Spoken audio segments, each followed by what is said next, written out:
primitive et intégration, formule élémentaire et composée. Nous sommes avec la formule 5, U dérivé, U exposant n. Exemple, E égale primitive de exponentielle de x sur exponentielle de x plus 1 au cube multiplié par dx. Souvenez-vous bien, dx montre que la variable considérée c'est x. Comment trouver une primitive de cette forme? Si vous avez un quotient, vous pouvez dériver le dénominateur ou une partie du dénominateur pour voir si vous allez obtenir le numérateur. Si vous avez un quotient, vous pouvez dériver le dénominateur ou une partie du dénominateur pour voir si le numérateur va apparaître.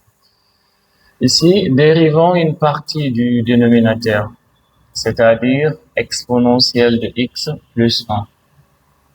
Dérivons une partie du dénominateur, c'est-à-dire exponentielle de x plus 1, pas avec l'exposant. On va dériver exponentielle de x plus 1 dérivée. Exponentielle de x plus 1 dérivée. Dérivée d'une somme des dérivées. Exponentielle de x dérivée, c'est exponentielle de x. 1 n'est pas multiplié par la variable x, sa dérivée c'est 0.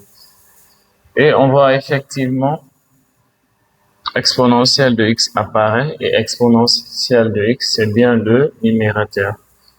Donc on a E égale primitive de, à la place de exponentielle de x, on met exponentielle de x plus 1 dérivée sur exponentielle de x plus 1 au cube multiplié par dx.